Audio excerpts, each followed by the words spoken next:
what is your overarching message to young female leaders in this space, and who would you challenge them to try to become over the rest of their career? You want to become the best version of you, and you're going to do that by offering yourself grace and humor and forgiveness because you're going to blow it. But what I found is there's always a silver lining. Just keep going. Somebody said to me once, can you be like an executive and still have a heart and still be a kind person? I know I'm getting emotional, but like, why would you want to be any other way? Right? Just be that. Be you. You're watching the LeanScaper podcast, where landscapers come to grow. If you want the systems, stories, and strategies to build a lean, mission-driven company that your team loves working for, keep watching. Ellen, it is so good to see you again. Thank you for doing this with me. How are you? I'm great. How are you? I'm I'm so really happy to good. be here. You're Thank the you. best. You're such a good host. You're prepared. I'm excited about our topic. Let's So, dig into it. so we This were one's talking for the offline. girls. And this is an episode for female leaders in the landscaping industry, but we could expand this more broadly to trades and the whole blue-collar economy in general. This is a ladder that you have climbed, and instead of me giving a ChatGPT intro on Ellen Rohr, I just want you to do the bona fides and kind of talk a little bit about your story and just tell the audience who you are and how you became this person. All right, I'm gonna give you the slimmed down version, but I'm gonna hit on a couple of salient points that I think might be of interest to you, dear listener. So I got into the trades maybe like you did by marrying into it. I married a plumber. And so, I mean, growing up, my dad Wow. wasn't handy. No one in my family was. We called people. I thought a miracle happened when you flushed the toilet or turned on the lights. I had no appreciation for tradespeople at all. And then I marry my husband, the plumber, and I fall in love with the trades. Like, I think these are the coolest guys. So I go on the job with them. I hang out with his friends, and I'm like, my mind's blown because if I were on that TV show Survivor, I wouldn't survive. I would die because I don't know how to like do these basic things like, keep good water from bad water or power the internet or create, shelter and indoor weather. And I love tradespeople as a result of just marrying one once upon a time. But then the next phase of my journey is I end up working with my husband. My husband's partner dies, age 33, terrible tragedy. And then I say, I'll help. And I jump in, I quit my real job and I go to work for my husband. Now I'm an educated person. I have a degree in business administration. I've worked for a lot of companies. I've had about 50 jobs and most of them were in the restaurant industry. And I'd moved up the ranks and was a restaurant manager. I'd looked at P&Ls. I thought I had this. So I said to my husband, listen, you turn wrenches. I'll count the money. We'll get rich. And that so did not happen. So two things happened at this point in my life that changed everything. One was, even though I didn't want to, I'm not suited to it. I have the attention span of a squirrel. I probably am ADHD, but back in the day, we didn't call it things like that, which is just like, no interest in spreadsheets or money or any of that. But what happened is we were starving and somebody had to figure it out. And after fighting it for a long time, I said, okay, I'll learn how to do bookkeeping. And it changed my life. It changed my life because I figured out this basic equation, which is assets equals liabilities plus equity. And one way to grow assets is to charge more than it costs for stuff and create a profit. And that literally changed my life. Like just going, oh, like I can do this, I can figure it out. So knowing and learning that, like even though I never learned it in school, like that just blew my mind. Then the other piece of this was this makes me laugh thinking about it. So then I've just got to convince my husband to do things my way. And I'm laughing because I think we talked about this last time. Like, how much success have you had changing someone else, like your wife or your kid or your dad or your mom, or your friend? You're not going to change anybody but you. It's always an inside job. So one of the things that happened next is as we got our arms around the money and we started to create more options, money buys options. It's a good thing. This is where I had to talk to my husband about, okay, now what do you want to do next? Do you want to grow? I'm doing the math. I'm loving it. We could grow. We could make all this money. And my husband had no interest in that. So what I found that I was doing is I wanted my husband to make my dreams come true. I wanted him to be different and run the company my way because essentially it was his business.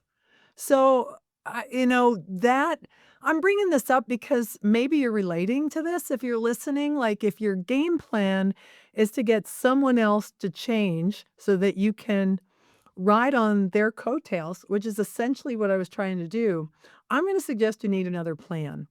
So, what we did next, so the first step in figuring out our business was to make money. All right, just the scorekeeping, and that helps. And then the second thing that does, money buys options, money buys space so that you can ask a bigger question, which is, well, what do you really want to do with your life?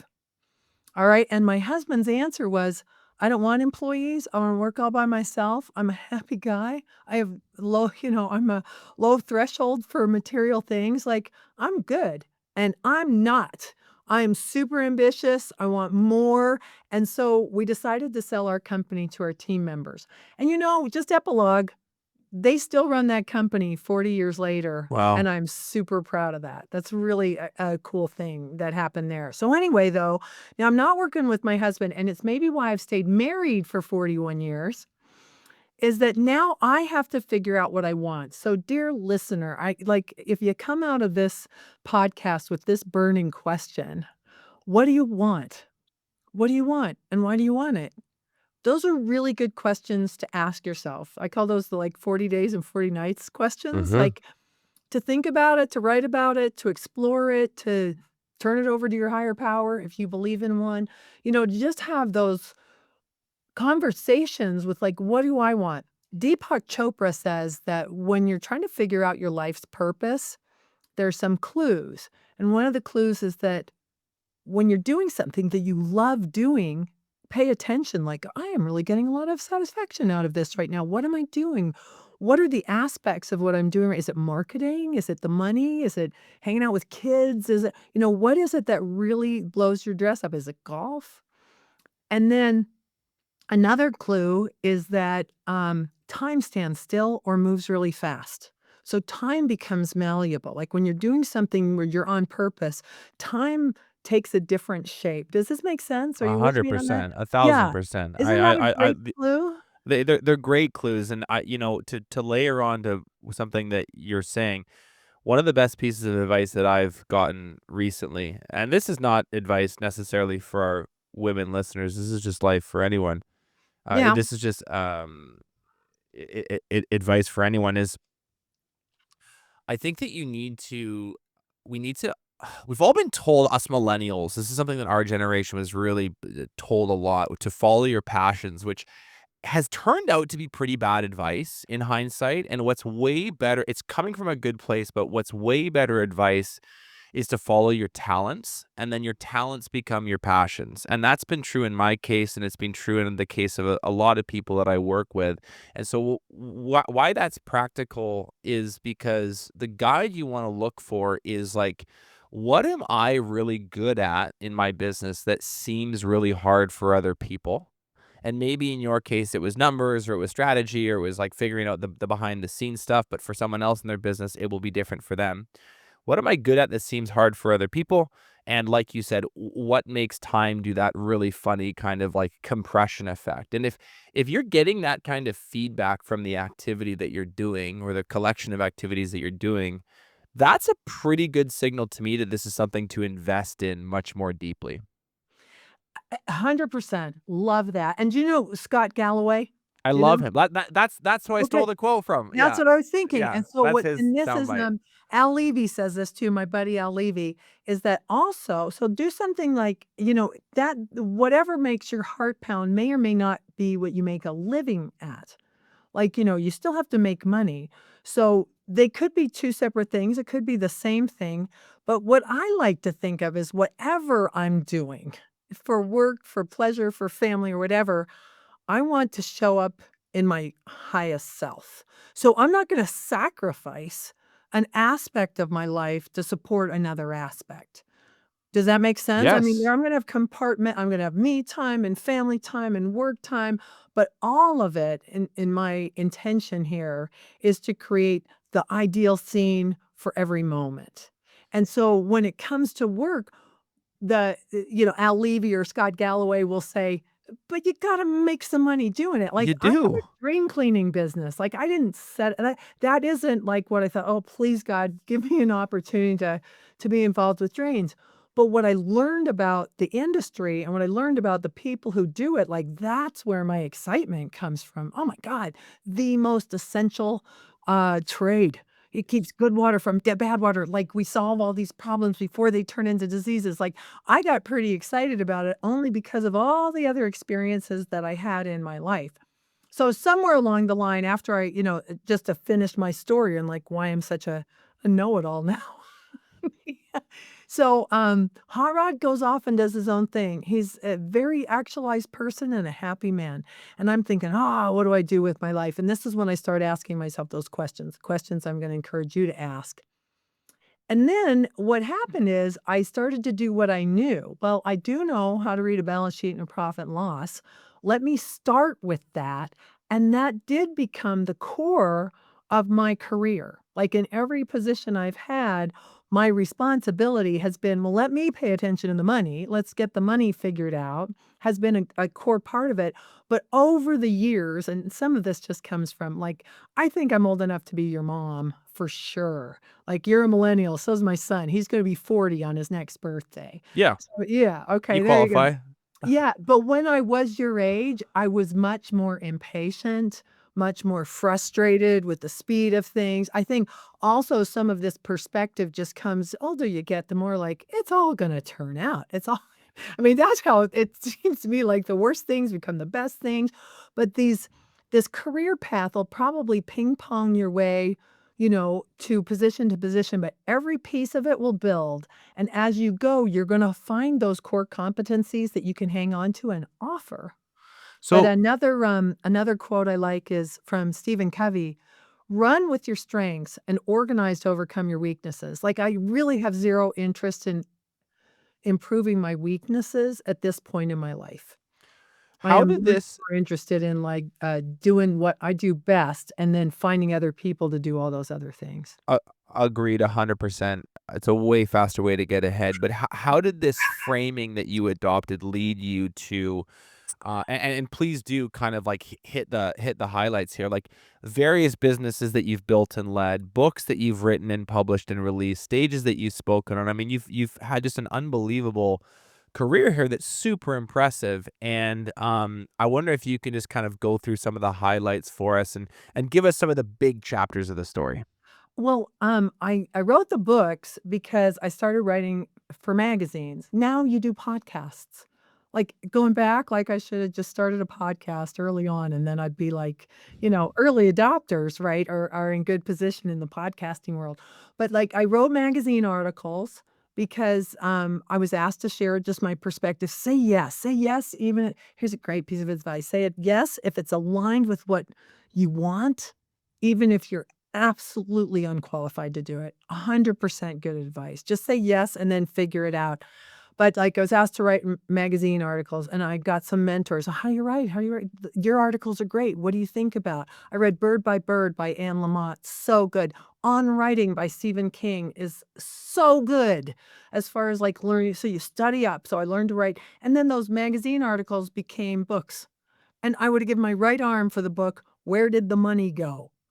Accounting Basics for the Business Owner Who Wants to Get Profitable. That's why I wrote it because, like, this is what I know. You should read this. I wish I could have read it. I wrote it. Here you go. So that was like, these are things I don't feel right now like I'm not the world's greatest writer. I'm an appreciator of good writing, but I'm a functional person who got the information out there. And then now you've got a bank of knowledge. And this is with your podcast. Like, you're going to have a bank of knowledge that you can turn people on to. We did a podcast on that. You share it with people and it expands your circle of influence.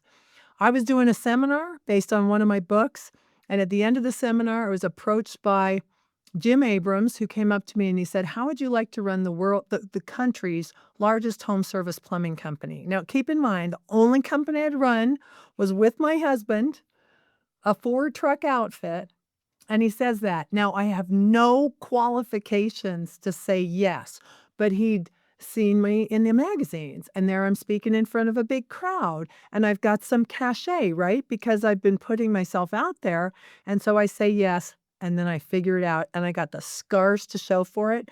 But at Benjamin Franklin, the punctual plumber, we went from 0 to 47 locations in under 2 years. So that Wow. was a big deal, and I learned a lot. And then I left that organization and I started consulting. Consulting's a great gig. You do consulting, don't you? Mhm. Yep. It's great. It's great because then you get to, share what you've learned with hopefully people who are interested, and sometimes it sticks, sometimes it doesn't. Sometimes it's not on your time frame, and that's okay. But consulting is I learned so much. I've been to thousands of shops. Gone on hundreds of ride-alongs. I've spent a lot of time with people at all sorts of different size company, all of which informed now my understanding of how to do home service. Here's Mhm. another tip. Ride-alongs and shop visits are everything, everything. You meet somebody on the podcast and you, "Can I go to your shop? You can come to my shop," and you take turns. You'll see Why do you somebody say at that? someone else's shop. Why Well, is you'll that s why is that so important in your worldview? Tommy Mello, who's a mutual friend of ours, says the same thing. I know a oh, lot of big leaders who just always underscore this point really like emphatically, like get on a plane and go there and see the shop in Phoenix or see the shop in Salt Lake City and go and just spend time in their building. Why is that so critical? on Wednesday, I'm going on a ride-along at Paradise Plumbing. Last week, I went on a ride-along that turned out we went to my house because my air conditioner died. So the ride-along ended up at my house, and I bought new AC. Thanks to True Pros for the hookup. So, I'm going to see a plumbing contractor on Monday because it gives you relevance, right, to talk to people on the front lines. Let's start with the ride-along. With your own team members, go on a ride-along and let them know how much you love them. Just, don't make it a write-upable offense, like, just say, "I'm gonna ride along with you, clean your truck, get your booties ready, get all the stuff you need, like, we're gonna have fun today, and, I'm gonna ride along with you." No surprises, set them up to win, and then when you go the very first time, just love on them. Just you're gonna find a million reasons to love on them. You're in the truck and ask them questions like, "What do you like about your job? What do you wish I did differently? I don't know, like, I can control things, like, I got some power here, so if there's something I should know, like, I'm a good source." And Mm. don't use it against them. Use it for them. Like, keep lists of stuff that your team wants and just have a big, long list of a million things that we should do and then focus on a few. This is Al Levy 101. By the way, I quote him a lot. 7powercontractor.com is my buddy Al Levy. So good at operations, taught me almost everything, and he is, co-founder at Zoom Drain, one of the companies that I'm involved with. And, so anyway, the ride along will get you in touch with the front lines because there's no more important moment in your business than your service technician and your customer. Interacting. What's happening right there? Yeah. What are they saying to each other? What's happening? Everything we do should set this up for a nice experience, right? So you ride along and then you can be of service. I mean, we could spend a whole time talking about the ride along, but then you go on a shop tour and then you follow the owner around and then sit next side by side, sit with the CSRs, sit with the dispatchers, talk to the service manager. What do you obsess over? What keeps you up at night? Just those classic questions. What did you do this year that was a big win? Mm. And you will see things in their company that you wouldn't see in your own company, but then you have this flash like, "I could do that."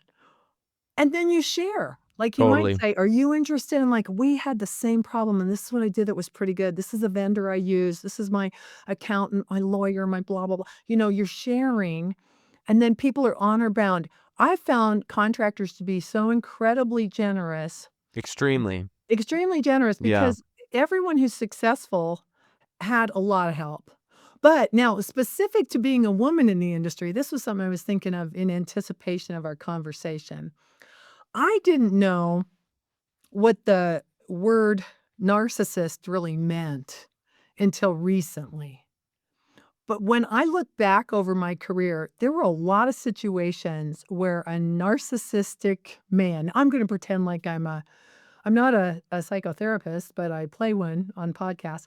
No, I mean, just like I'm Instagram educated as far as this goes, Sure, there sure. are there are people out there who abuse their influence, Massively.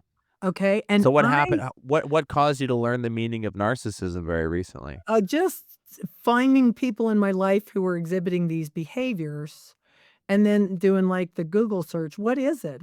And then seeing someone else say, "Well, she's narcissistic," and I'm like, "Well, what does that mean?" And then just kinda following the clues and go, "I have dealt with people like this. I have Yeah. dealt with people like this," and so, like, specific to being a woman, I put up with stuff that I wouldn't put up with anymore, and so I find myself now at this point in my career maybe overly sensitive to mansplaining and, talking over someone. Like, I'm fine with us interrupting each other. That can be done in a mutually respectful and kind of energetic way, to keep the conversation going. But if you're at a meeting and someone's just talking over you the whole time, I'm gonna time out that person. Like, Yeah. stuff that I used to just accept, put my head down and go, I don't anymore. It's good. It's really good. I mean, you have built and led multiple businesses in this more blue collar, this more male dominated part of the economy. Yeah. You interact with this space still to this day, all the time, and have a big following and a big influence in it. I'm curious to get your aggregated perspective on this question over the last 20 to 30 years. What shifts have you seen in this space in how women are received or supported in leadership roles in these businesses? I think we've come a long way, and we have a long way to go, and this is I mean, just look at the statistics. How many shouldn't there be 50% of our frontline team, shouldn't they be women? And I think it's, what, 5%? I think if you find a company that has 10% of their frontline workforce women, it's an extraordinary company. It's low single digits. It changes a little bit from industry to industry, but it's low single digits across the Low board. single digits, so, like, these are great jobs right now. I think what's happened across the industry is that the plight of the service technician in all trades, in landscaping, to plumbing, to drain cleaning, to roofing, has increased. In fact, Service Titan, oh, I wish I had it with me. Service Titan just mailed out this toolbox magazine that's so good. And there's a whole rundown about what different tradespeople are paid, and it's really interesting, and how it's increased is really interesting. These are really good jobs. A lot of flexibility, a skill you can take anywhere. A trade is a good thing to have. You could have a professional degree or a trade and make the same amount of money now. I mean, these are really exciting times, but there are too few women on the front lines. I think that's just undisputable, What do you think needs indisputable. to be done? What do you think ought to be done about that front? And I'm not talking about policy. I don't really care about government or institutions. Literally the only people I ever talk to and frankly only ever believe in terms of change makers are the small business owners themselves. So Yeah. what do you think ought to be done at that level of the economy to maybe change that story of low single digits to something that's a little bit more balanced?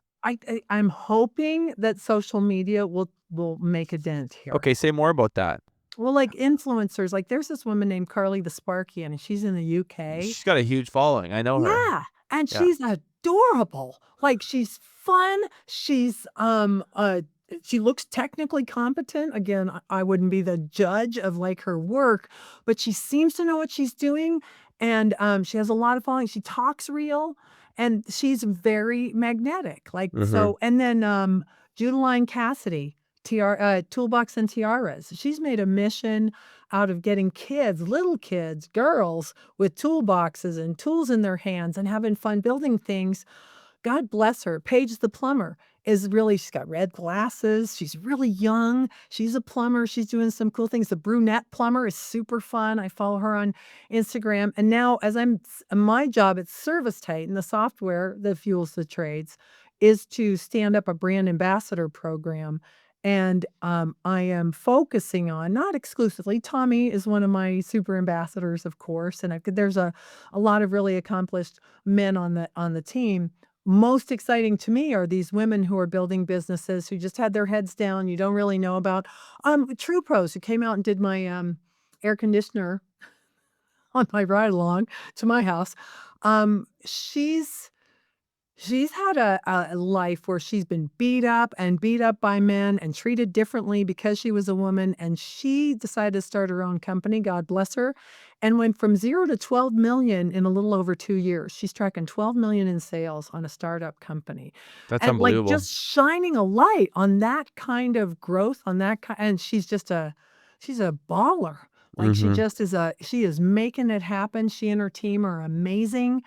So, Carrie Kelsch of A Plus Garage in Salt Lake City, I think they're getting close to 50,000,000 in sales. Khadija Head is also, highlighted in that Toolbox magazine, and, she's Black, a woman, and owns the longest running Black-owned plumbing company with her brother in Atlanta. Amazing story. So I think those stories, what's the Mhm. expression? You can't be what you don't see. Once you Yeah. see it, you can be it. I think social media could have maybe a bigger impact than anything else right now, just to put the microphone out there for people who are making things happen. Well, and I And when you can, in your moments of influence, when you see those kinds of abuses, like, how come women still make 80 cents on the dollar as men? It's because it's a big secret what people are paid. So, why not be transparent on your pay scale? Why not post it? This is one of the things unions did. Unions can be an unpopular topic, but they made pay public, and they made it objective as to how you move up the ladder. That's a good construct for your business. If you don't wanna be unionized, find the things that cost people to become unionized and do it instead. proactively. Do What it proactively, yeah. what facets over the years of leading in this industry did you personally find the most challenging, Ellen? I I think I'm pretty, hard to knock down. So one thing, and this is just being in a situation, everyone has opportunities to lead, no matter. Leadership is not a position, appointment. It's, taking responsibility for the moment. If it lands in my in my circle, if it lands in my hula hoop, I've gotta be a cause for good, right? And so leadership can happen anywhere in the organization, and I love the topic. So, I would say I was not, uh sensitive to how emotional certain topics could be. And so my, like, rational self would take over and say, "Well, let's just do this. This is the right thing to do," without understanding the deeper implications that might be involved. So, like, one example of this is when we were first starting out with Zoom Drain, there was this issue with our logo where you had one franchisee and he redoes the logo, which you're not supposed to do in franchising, by the way. And so my partner and this fellow, I'm like thinking, well, let's just pick one or let's get a designer. And these two were both very emotionally attached to their identities as marketers, as well as their belief in what they'd produced.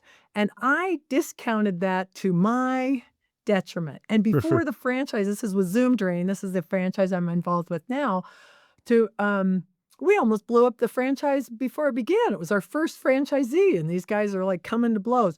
But what I realized as a leader in that situation is I should have been sensitive to there's more to the story.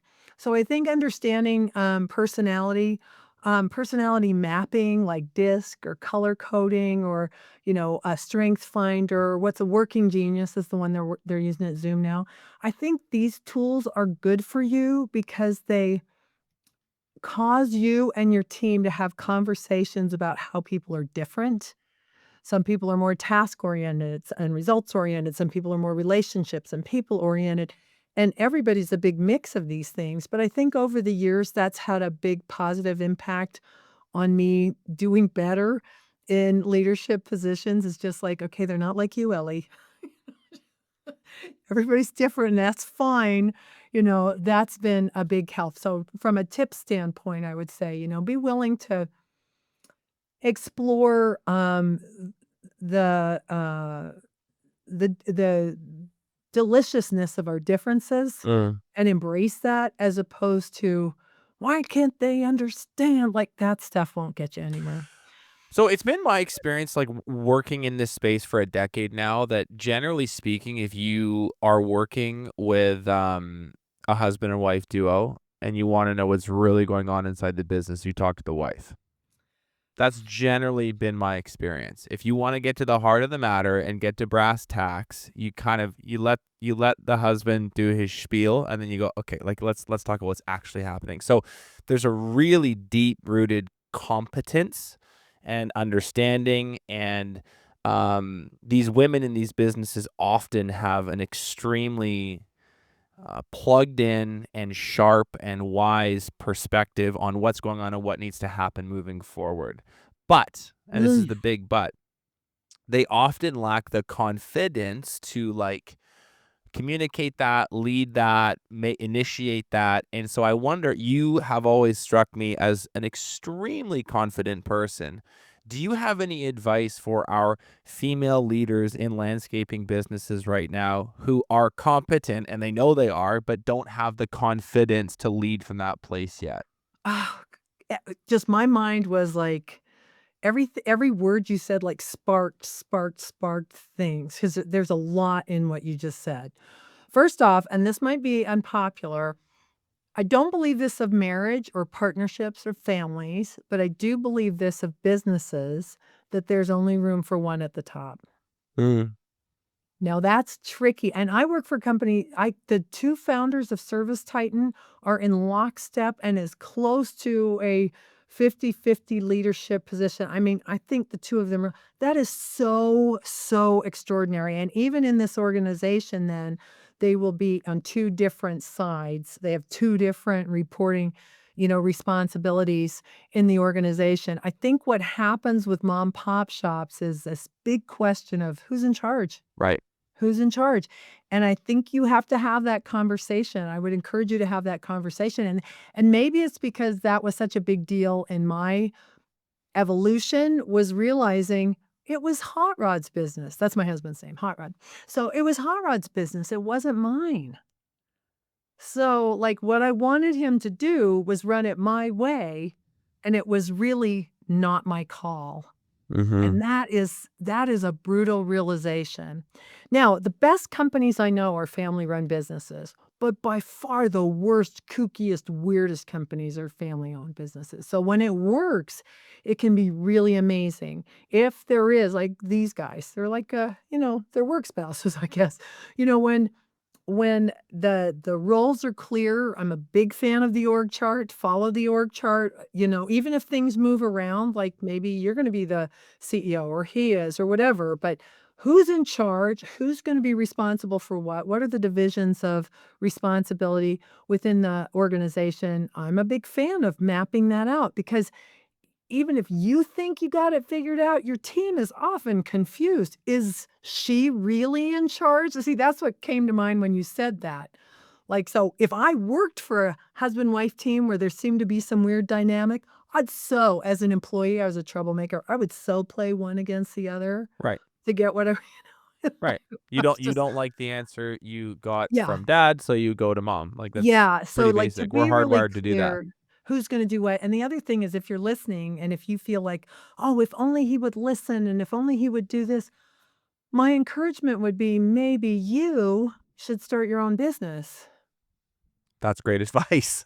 and And I think that's why I'm still married. I think that's the truth in many, many cases. Yeah, you if that's where, like, because I think I was holding myself back by putting myself in a position where I wouldn't be responsible for the success of the company. I was still like the lieutenant, but if he only changed it, did it different, like, finally, I just had to go, "What do I want?" So it gets us back, "What do I wanna do? I don't know, but I'll start with this. I'll help some other mom pop shops figure out the money, and then stuff builds from there." But it's been so, wonderful to just start making myself happy, because then you just come from a place of being full Mhm. and you're not looking to someone else to fill you up. I know this is classic advice, but it makes so much sense that, when I come to my husband in my best self, I'm not asking him for anything. Mhm. Just Mhm. not asking him for anything. Like, let's just enjoy each other and him. And he's weird. So what? So am I. Like, is he going to change? Probably not. Is he good? Yes. You know, So, I think that that is, the tough pill to swallow that a lot of people listening will need to swallow at some point. I wanna move to, like, sort of a tactical framing of this conversation and run you through. You and I were chatting about this. You're like, "Well, where'd you get the idea for this conversation?" I said, "Well, I pay attention to what the audience wants, and this comes up all the time." And then I thought even deeper, what I was like, what are the situations, the exact situations that the female leaders in the LeanScaper community ask about? And so I've got six. We'll see how many we can okay. get through. But Okay. so I'm gonna give you the setup, and they're gonna say, here's what I would do in that scenario. Okay, Okay. so these are this is like the female landscape leader tool belt. These are very specific situations that come up all the time if you're leading a business that I think you need to learn the skills involved to get through more effectively. So here's the first one. How to fire a customer. You have a customer who's difficult, annoying, and frankly you just don't want to work with anymore, but you're scared to fire them as a client. How do you go about that? Okay, good. And just because of this setup, I feel compelled to say this. I don't know that I really know anything, but you asked me, so I'll give you my opinion. And it's like That's an what a AA podcast is. meeting. Yeah, Yeah. it's like AA. Take what you need and leave the rest. So this is here's some food for thought along these lines. Why would you fire a customer? I think it would come down to there is not a reason to believe that we can make each other happy, that there will be a satisfactory outcome to the relationship. So in that case, maybe we're not a good fit for this person. And just because you fire a customer or a team member for that matter, it doesn't make the person worth less. You don't have to make them wrong. You don't have to make them bad. It's just like this might not be a good fit. So for instance, I just had this conversation with a woman-owned landscaping company, and she said that they fired a neighborhood. And I said, a neighborhood? Wow, what happened? And they had taken on 5 jobs in this neighborhood, but it sounds like once upon a time when these houses were built, whoever did the initial landscaping, and it was the same contractor, didn't grade them well, and the lawns were really lumpy, Mhm. is what I'm gathering, but none of their equipment was delivering, like, a cool, smooth lawn, and it was does this make sense to Yep, you yep, as someone totally. Yep. in the biz? Okay, and so, after a bit of trial and error, they decided to not work in this neighborhood anymore. Now, here's the advice that I gave this woman. I wouldn't send a blanket email to everyone. How many people? I would say, "How many people are involved here?" 5. Make 5 phone calls. And if you can get in touch with the owner, even better, stop by and just point out the situation. You see this, and given the equipment that we have and the experience and skill set that we have, we're not gonna meet your expectation, so we're not gonna do work for you anymore. Now, if you're priced right, if you have a little cash, this is why I'm so interested in the money, honey. If you're charging more than it costs and making a lot of profit, you even have the luxury of saying, I'm not even going to charge you for what we've done already. Erase these. Let's start over. This is not a good fit for us. And I wish I'd figured it out before we got started, but here we are. And so I don't think this is going to be a good fit anymore. Cool. So here's a couple points. Don't unless you're Alexander Hamilton and you can write a persuasive argument, and you're not, it's much better to do face to face or on the phone than to try and type something in an email that could be misrepresented. I don't ever use an email or a text if it's a sticky conversation. You can follow it up with a text or an email if Yes. having a paper trail matters, and Yes, exactly. often it does, but, a lot of people hide behind email and things get really ramped up. I think the fastest way to get to a solution is an in-person conversation or a phone call, and then you can do the whole per our phone call, blah, blah, blah, blah, blah, blah, hit them with that later. Okay, I Yep, love that answer. Let's go to the 100%. next one. Okay. Speaking up in meetings and owning your ideas and space. So the situation is this: you're in a boardroom or a Zoom call. Maybe there's 3 people on the leadership team. Maybe there's 10. A lot of them are guys. There's a lot of just like, people talking. Mhm. The thing about male leaders, particularly in the trades, is that they can be a little cavalier. They can talk about things that are pretty half baked with a whole bunch of confidence. I've seen this happen a lot. And you're Yeah. sitting there as a female leader on the team, maybe having a better idea, a better solve, data that they don't have, perspective that they don't have, but you're nervous to speak up and own your space in that scenario. What's your advice for someone in that spot? I'm gonna recommend another book. Hey, man, I'm a reader, I'm a podcast listener, I'm a learner. There's a book called, um, Play Play Like a Man, Win Like a Woman. Play Like a Man, Win Like a Woman. Her first name is Gail, I'm trying to remember her last name, but it's old, it's like 30 plus years old, and some of it's probably pretty anachronistic, like, it doesn't apply, but I learned this tip from her, and I think the book is worth reading. I learned this tip from her. First off, set the stage. Go to the meeting early, get a seat at the table. Anyone who's sitting in the chairs outside the table might as well not even be in the room. 100%. Sit at the table. If someone asks you to move from the table, then deal with it, but they probably won't. Get there early and get a seat at the table. Then adjust your seat. Some of these seats are really big in the boardroom and in the conference room, and you can feel weird on it. Like you're a smaller person and it was built for some 250-pound man. So get there, get the seat, get yourself organized, get your computer hooked up, and you be there when the meeting starts. That is no small tip. That's a really great tip, and I've used it everywhere. Just to make sure I'm gonna be there, I'm gonna sit in the center of the table, and I'm gonna make sure that I'm in command of my own space. What do you think that does? What is that signaling? How does that help? It's mostly for me, like, I belong here. This is my place here, that nobody's doing me a favor. If someone asks you to the big meeting, never ask why, just go. Mm, Just go to where the cheeses are. If you're asked to take notes at a big meeting, go to the meeting. mhm. Well, like, even if that seems a little bit sexist, go for the first time and take notes, then get to the meeting next early and sit where you wanna sit, and now you're a playa. That makes a big difference. Now, I'm used this a lot. What does this mean? Timeout. Time out. Everybody knows what it means, and so if a lot's going on, I'm just gonna do time out, and people will respond to that. Hmm. They'll shut up, just hold it like this for a minute and take a time out and give everybody a pause, and then you say what you need to say. And if someone's gonna interrupt you, let me finish, and then time out, and then hold the same respect for them. Now, I think it isn't the worst thing in the world to interrupt. Sometimes that's part of an excited exchange. But if it starts to feel like you're being barrel over or someone else in the meeting is, then I would time them out. Mhm. Okay, Mhm. like, I think we can be a little uber sensitive to interruptions. So do I I. I Do spo you?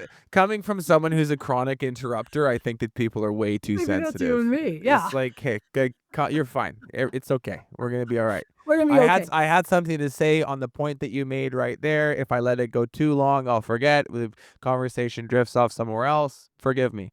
Yeah, Interrupting is fine." and you can say that at the beginning of the meeting too, like, "We can interrupt, is that okay? Good, but if someone steamrolls, I'm gonna time out." "Okay." Anything else on owning your space and having the confidence to share your ideas? I should move on to the Um, next one. don't apologize for the idea and be as succinct as you can, and don't lay out 10 ideas, try and keep it to 1.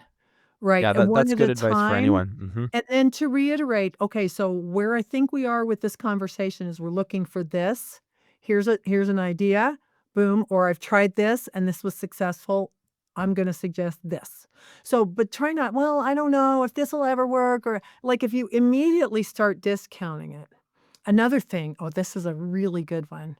Strike words like honestly, to be honest with you, frankly, to be candid. What were you saying moments before? Was that not honest? It is a word whisker that does not like, be intentional with what you're going to say. So you have a notebook with you, and before you interrupt or time out or it's your turn to share, jot down a couple of things, or in a tricky conversation, I will write the words out. So, like, you can prepare moments before, but take a breath to prepare before you open your mouth. Do you know how many times I've not taken that advice? That's really, really good advice. It is, and I it like the helps. removal of words. I think that's hugely helpful. Here's another one that I think a lot of people, men and women, struggle with, but women in particular, asking for a raise or negotiating some other part of the comp package. I get, by the way, I get phone calls from my female friends who are in business and in career, and some of them in trades businesses, some of them in software businesses. But will field at least 2 phone calls a year from friends of mine who are women, because I'm pretty good at negotiating comp. I always have been. It's not hard for me. So how do you do, like, I literally the other day, someone was like, "Do you think it's crazy to ask for $20,000 a year more?" And I'm like, "I don't think that's crazy at all. Given your base and what you're doing, I don't think that's crazy." And they were humming and hawing and like, "Should I do?" I was like, just ask. So there's obviously something, there's a part of this, there's fear running that I don't fully understand. Maybe that's because I'm a man, maybe not. But like, what is your advice for women in businesses who have genuinely earned a certain level, and are ready to make that request but are nervous to do so? There's a lot here. One would be, is there a man at your company doing the same job where you don't get the same amount of money? And that's pretty Mm. easy to figure out. Now that's a little more, that's a little thornier to bring up. And so if you're a big enough company that there's HR and you say, before I go in and ask for a raise, I want to know if I'm standing on, is there someone at the company doing the same job that I'm doing that gets paid more than me? I would ask. Mm. And what's weird about these questions is, why don't we just post it? Why don't we post what people make? It helps. Now, we don't, across the board, and I think there's room in some companies for negotiable salaries, but the more fair it is, the easier it is to post it. Right. You know Yeah. what I mean? Yep. So Yep. there's that. So keep that in mind overall. But here's advice for anybody. And this is how I've gotten what I want and I've wanted over and over again. Zig Ziglar says you can have everything in life you want if you will just help enough other people get what they want. So, what does your boss want? And here's a tip, it's usually money, more sales, hitting a statistic, whatever it is. There is a metric by which your boss or the owner is measured or obsessed with. So if your ask can be tied to an improvement in that stat, you're home free. Okay, so what I already do is, and this is the sales component of my activity. If you've got evidence for your pay raise, or if there's something that you want that you could help them get, like this isn't a pay raise so much as a position that I wanted, and I've done this several times in my career, but here's an example. I was once a salesperson at an organization, and I wanted to be a trainer, and he was like, "Yeah, you're good at sales. I have no interest in you being a trainer. You're not going anywhere." And so, I didn't tell him. I just found a friend of mine who worked in a similar organization, and I said, "Listen, I'm gonna split my job, my commission with you, and I'm gonna train you on how to do my job. And then you're gonna take my job." And she said, "No, I really don't want your job." And I'm like, "Oh, it's so easy. It's so fun. You make a ton of money. You're gonna love it." So I just didn't take no for an answer, and we liked each other, and we helped each other. "Come to the trade show. We'll sell. Get on the phone with me." So I get her up to speed, and then I sell her on my job. Then I turn to my boss and say, "Lisa's already trained. I paid her half of what you paid me. She's ready to go, a salesperson. You don't even know." Now, this may or may not work for you, but I did it and it did. This, and this, these were the results of her sales already. You're going to be in good hands. I want to move to trainer. And I did. So, like, if you figure out what did he want? He wanted to make sure that the sales position wasn't going to be left abandoned. Right, he wanted to make sure sales stayed up to so, like, when you figure out what they want, you can put a package together. Here's what you get, here's what I get. So here's another way. Right now, I'm looking at a software, it's gonna cost a lot of money. Could we buy it? We could. If the end result of using the software makes us a lot of money, I'm gonna have a case for the software. So, like, you're always looking, what do they want? Well, we want more sales. Well, here's how we could get it. But to just say, I wanna buy this software because I think it'd be cool or I deserve it or whatever. If I were your boss, I would and the other thing is your boss is not gonna map your career for you. He's too busy, she's too busy. So take responsibility for what you want and then explore how you could get it. And confidence comes from winning. You've had some wins, Benji. That's That's why you're confident. Well, that's your last bit of advice there is really well said. They're not gonna map your career for you. I'm gonna layer on there's some gold that I'll just layer on a few things. The advice that I always give to people is, um, y executives and chief executives and business owners are extremely, extremely ROI focused, and Yeah. so what you need to do is put together a package, and it will take you, if you're doing a good job, 6 to 8 hours of prep. That's what your evenings and weekends are for. You don't need to do this every month. You need to do it every couple years when you are definitely entitled to a pay bump, and you put together a case the way that a Mhm. lawyer would put together a case to present to a judge or a court, and you say, "This is the case for why this bump makes sense. For this bump, I take on these responsibilities. For those responsibilities, we get these results. With these results, this makes your business better." And that's just how executives think. Yep. You used like removing words. Here are words that I would never have in a comp negotiation. I feel, the word should not be in a comp negotiation. Any of these very kind of like subjective, conditional terms where it's like, I feel, or I really want, or I think I deserve. These are really bad sentences to open with.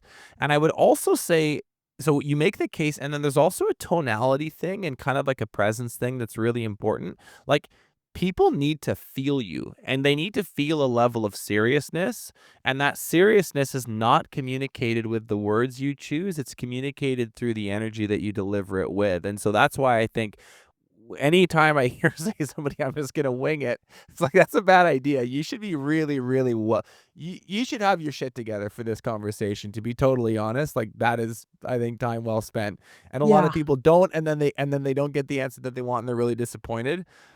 So just I wanted to chime in my few thoughts on comp This negotiations, is so especially for good. women in business. I love what you've said here, and it is the words to be more intentional with your words. You're literally speaking into reality with everything that you say. With everything you do, with everything you say, you're creating that reality, that moment. That's why it is good. There's a great quote by Viktor Frankl, "Between stimulus and response is freedom."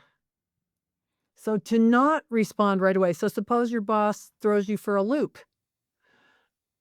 I hadn't considered that. Let me noodle that. I use let me noodle that a lot. Let me noodle that. So if I hear you say, "Let me noodle that" to me in the future, I know you're stumped. I'm buying That's like space. yeah. I'm being real with it too, like, and to talk real with each other, I Uh, need to noodle that, I like, need to let me think noodle. about it, or, so often, if you don't get the response you need, then you respond like it's that stimulus response, and that's where all your childhood trauma sneaks Oh, in, all the totally. issues you've got with your dad, with men in your life, like, all that stuff kinda if you just would pause, and I relapse every day on this, but this is my life's work right now is to be more intentional and thoughtful and loving and adventurous with my life, and so these moments are where you have a minute to go, "Do I really wanna just come out with both barrels and have that mess to clean up? Yeah, Or could I just noodle it for a minute? I'll get back to you tomorrow." Like take a some beat. Yeah, yeah. Yeah, but you'll get the money, and it's interesting, it's really like if you've never made 250,000 a year, asking for it for the first time is just gonna feel weird. You're gonna wanna barf. Yeah, it's gonna feel absolutely Right. insane to So if you. you put that case together, and case is such a good word. I just used it today. I said, "Well, I wanna make an argument for," and no, I don't wanna argue. I wanna make a case. Like, a case is a really positive presentation. I'm gonna make a case, and hopefully I'm hoping that this case is gonna be persuasive, but I'm making a case for this, and then you present your case is a really powerful way to get what you It's want. the right word to use for it, and I would say too, Mhm. to the women listening who think they deserve more and probably do and are having these conversations, I'll say to you as well, it's not a now or never thing. Sometimes you make an ask in 2025 so that you get it in 2026. You're playing the long game here. And a lot of people think that they didn't get the answer they want on the day that they had the first conversation, that it has no impact. That's not the case. What you've done is you've given that leader a nudge, and they, for the next 6 months, go, you know what, we didn't give her a bump this year, but we probably should, and we're a little overdue. So let's figure out a way to get the resources where we need them to be to do it next year. So I just would encourage people, all's not So lost good. because you didn't get the answer you want in the first conversation. Let's move on to the next one because I think this is Okay. one of my favorites. And I want to get you out of here on time. Oh, Leading sure. male reports and holding them accountable, especially when they are older than you. Okay, my friend Keith Mercurio. Do you know Keith? Yeah, he's awesome. He's awesome, and he was busting my chops on the word accountable. And so, like, let me start with that. Accountable sounds like going to the principal. Like, it's not a fun word. It is like a negatively charged word in the first place. And what does it mean to hold someone accountable? I need you to hit your numbers. Like, I don't even know where the m where's the coachable moment there? Mm, Like, okay, but responsible is a better word. To own something, like, if you're gonna own this, then let's look at the results of behavior so far and what we could do to improve the outcomes. Like, I think coaching on objectives or, goals makes more sense. So, like, to get rid of the word accountable because it just feels like to me on the other side of the mahogany desk getting in trouble, which is right. not good for anyone. So, I think another thing Keith does, and I love this so much, quit having conversations on one side of the desk or the other. Go for a walk. Go grab a Walmart bag and some gloves and walk around the building and pick up garbage and take somebody with you. Hmm. All right, so let's go clean up the property. Let's go together. Let's go run for parts together. So if you also find, like I am a behaviorist and I'm looking for objective results, I'm not going to, in some kind of assessment situation, like, are you on track in your job or off track? I'm gonna be looking to what are the statistics you're supposed to be moving? What are the behaviors that lead to those statistics, and are you doing that? And if you're off track, let's get you back on track with some behaviors that'll lead to those results. Or maybe if you've got another idea, hey, I've been doing those behaviors, not getting the results, and I have another idea. That's a conversation. But you see where that's just different altogether than like drawing the line on somebody. But Ellen, you think that like environment change is important? Like I feel Oh, like there's yeah. something there. Like hey, you know what? I look okay. I'm a female leader in this landscaping business. I run a department, whatever, fill in the blanks. And there is this person in this department who has objectively, using the data that we track, not been at the level that we need them to be at for 3 months. And it's not like now we're getting to the point where, okay, you don't like the word accountable, whatever, pick another one that you do like. But it is we're at a point here where this can no longer be allowed to continue without some form of intervention. And so you think that for female leaders, but any leader in a business for that matter, the change in environment, what does that do? Is it an easier jumping off point? Does it soften them? Does it just make the conversation flow a bit better? What's the If power in if that someone's idea? been 3 months and you're firing them, then, yeah, I would have a more formal No, you're situation, not firing them. You're not firing them. but That's not what I'm but saying. the You the still reason you're I'm still saying it coaching. You're still holding someone account. Forget I said 3 months. An amount of time that you now need to like intervene and bring someone up. well, that intervening should be happening weekly. There's gonna be a stand-up meeting with every person that reports to you once a week. Right? Or standing or going on an errand or something. We're gonna get together and it's just gonna be you and me. And the overall, what's going right, what's going wrong, what do I need to know now? And then measure like your statistic. If there's here's another thing. Oh, I wish we had more time. We'll come back on this one. I do not talk to people about their attitude. I don't want anybody talking to me about mine. It's kind of a personal thing. You don't know what the inside of my head is like. I'll work on my attitude. but your attitude is none of my business. So what I would do with you is your behavior. So sometimes people will complain about a coworker. He's got this nasty attitude. Well, what do you mean by that? How do you know he has a bad attitude? Well, he shows up late for work. Well, that's a behavior. So the behavior I'm gonna address, but there's no need ever to have an attitude conversation, except for with Mm. yourself. Like, I wake up and I have, like, a little morning routine. I try and get my head together, but I'm not gonna try and get yours together. None of my business. And sometimes someone who's a little grumpy around the shop, you go on a ride along, you watch him, and customers love him. Does a great job. He comes back to the shop, he lets off some steam. You know, you've met this guy. Yeah, totally. Right, or this gal. So, like, so what? So Yeah. don't eat lunch with him. He's hitting his statistics, his customers love him, so he's not, like, the greatest personality to have at the lunch table.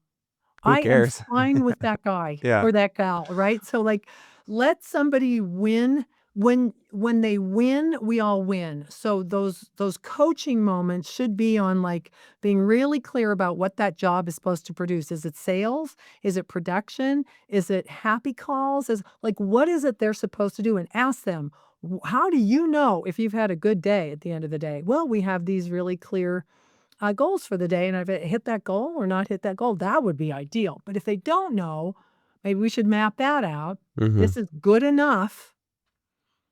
Also, it's so important to have, like, what's good enough, Mhm. and then let the overachiever make more, but the steady Eddie just be good enough and go home to their family every day and be just fine. Like, there's room for those people. Like, not 100%. everyone You has to be Tommy Mello at your company. you Wouldn't need that those drive you people. bananas? No, that would not be good. That would not be a company of just Tommies would Oh, not be there's so good. much to talk about here. Overall, let me share one more. I wanna give some practical tips. When you're coaching, and suppose somebody says, "I got an idea for something." Put it on the top projects list. They've been heard, it's there. And then when that top project might be championed to get on the all pro or the or sorry, on all projects list, and then it's gonna be a million things on that list. Anybody can put stuff on, and they're all good ideas, at least for now. But they're gonna mold there until you champion that idea to a top project level, and maybe company-wide, you only have 5. This is Al Levy 101. So we have 5 top projects. You gotta champion that idea.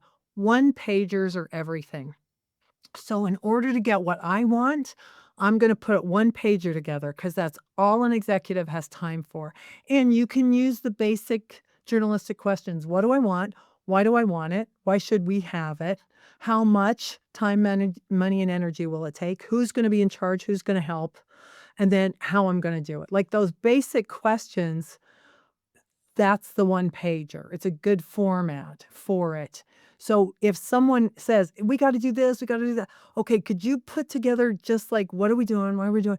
Put it all on one page for me.